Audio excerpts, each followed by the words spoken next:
guys, it's Barb with Inspire Me 360, and I want to talk a little bit about the type of treatment that you create and also that you accept in terms of your interpersonal relationships. So specifically, I think this is very applicable in terms of couple relationships, but this also has a lot of transference into any and all relationships. So friendships, family dynamics, how you deal with coworkers, okay? So anytime that you start a certain behavior or start a certain discourse with somebody, you're essentially opening the door to more of it. So let's talk a little bit about how we move through obstacles or conflicts. If you are in a relationship with somebody, and what happens when you are dealing with a conflict or a difference of opinion and you start fighting and swearing and taking your energy to a place that is highly disrespectful to the other person, what happens is you are just essentially opening the door for more of that behavior in the future. So if we allow that to happen, we are not putting up any boundaries or any expectancy that this is not tolerable treatment. And I say this because, again, a lot of times couples will get into this patterning where they'll have a fight and it'll be, a very disrespectful fight. There'll be a lot of low blows going back and forth and a lot of things that probably shouldn't be said to the other person that is highly disrespectful. And then, especially from a woman's perspective, after some of these things have been said, but I think from a man's perspective as well, once somebody has, gravely disrespected you, even if it is in the heat of the moment, even if it is in a fighting situation, those words can never be taken back. And they're always going to be somewhere in the back of your mind, affecting the way you view that other person.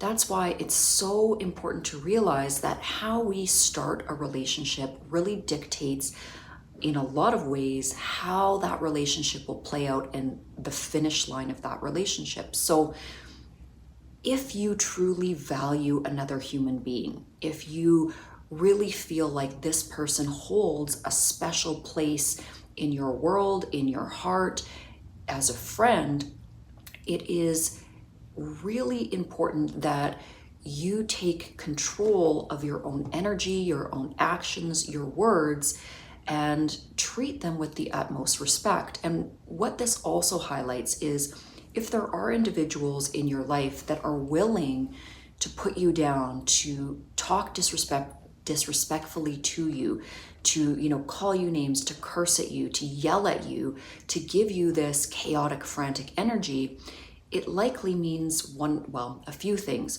First of all, that they don't respect you enough or love you enough or hold you in a high enough regard to give you their best energy or to put their best foot forward. They also don't feel the need, again, to kind of pull back some of their chaos to protect you. So it's not a highly protective energy if they are continually giving you this lower vibrational, almost juvenile energy in terms of fighting and bickering and, a lot of that kind of nonsense. The other thing that it can mean is that they are not particularly mature. If they're not able to handle situations, to be cool and calm in the face of an obstacle or a frustration, then it can also mean that you're dealing with an individual that doesn't have a lot of emotional control, meaning that they are a little bit juvenile. They're not at that stage yet where they've really come into their own womanhood or manhood and are able to be that steady, stable partner. So these are some of those things that you want to look at. Now, that's, through the lens of, a couple's relationship. We can also look at this very acutely with our other external relationships. So if you have friendships where that individual is highly volatile, when people are, or the friends are bringing you this highly volatile, chaotic energy where, they're coming to you unhinged and they're frustrated and basically having temper tantrums and expecting you to hold space for that kind of chaotic energy. Well, first of all, it's not good for your own energy bubble. And they're essentially plastering you with their chaotic energy, and that's going to affect your mood, your vibration, and your ability to go out and experience the world in a really joyful way. If you always have a friend or a group of friends that are bringing you all their problems, their negativity, their complaining.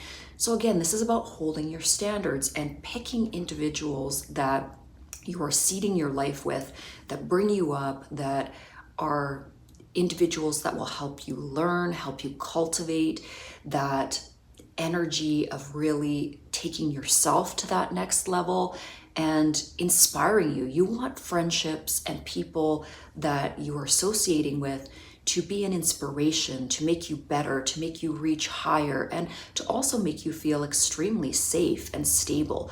When you have friendships with people that, again, are not messy, not chaotic, not not unreliable. I mean, that's the other thing, is often friends that are chaotic and messy are also unreliable. If you really need them, they're not going to be there because they're not that person that can even be reliable to solve their own problems, okay? Never mind being a support system for you. The last kind of category we'll talk about is family members. We all have that group of family members that are highly chaotic, that again bring a lot of negative energy and maybe are a little bit immature in terms of how they deal with life. It's not that we don't deal with these family members at all. Of course, if they are blood, it's a kind of different responsibility that we have, but there are still many instances where we have to put up those boundaries and borders to protect our own energy. So, maybe you see them once every 6 months at a family gathering, you have the odd call with them. But if they are truly negatively affecting you on a daily basis, you have the right to guard your own energy and let them know that you are in a space where you just can't be around that family member. And that's totally within your right. And I know a lot of families will try to layer the guilt on an individual that's saying, look, this is too much for me. You guys are chaotic. You guys are, not doing things that are in accordance or in alignment with the life that I'm trying to create. And families will come back and say, that's incorrect, or, you have an obligation to us. But really, you only have an obligation to your own energy, to holding your own standard and creating the highest level of happiness you can for your life circumstance. Because again, it's all about filling your own cup. When your cup is full, you give, and you have a brilliance, you have this light that you can share with the world, and that is the best possible way that you can show up for everything, for your life, your career, your family. And when you have individuals that are in your energy field that are pulling you down, that are draining you, then essentially what you are emanating to the world at large is a lower vibration, and you're not at that top tier of your energy output. So taking the time to set these boundaries, taking the time to really look at the interpersonal relationships you have and what they bring out of you. So it's not always that, again, you have bad behavior. It's sometimes the individuals that you're engaging with, because of the level of where they're at, their level of engagement is low vibrational. So the only way you can interact with them is in a lower vibrational manner. So part of you leveling up and raising your vibration is oftentimes cutting off and severing ties to individuals that can't meet you at that higher level. And that's a beautiful thing. That is part of the discernment of you figuring out where it is you want to reside.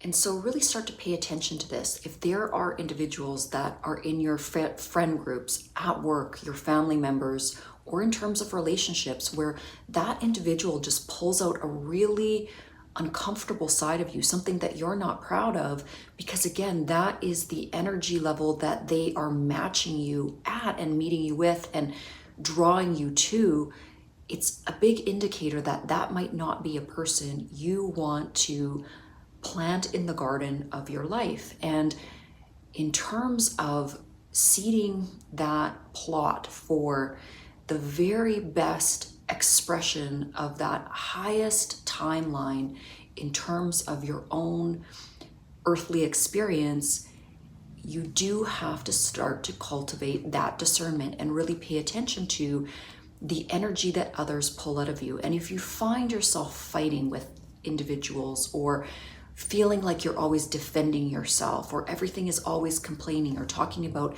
negative things and, you know, not really inspiring you to that top tier of your energy, you know, talking about how to create new momentum, talking about initiatives, talking about things that are inspirational and are going to take you, you know, help you to grow and change and improve who you are, then you might want to look at, you know, looking for better individuals to spend your time with and, you know, possibly better individuals to create a life with. Okay, I'm going to wrap this one up and we will see you in the next video.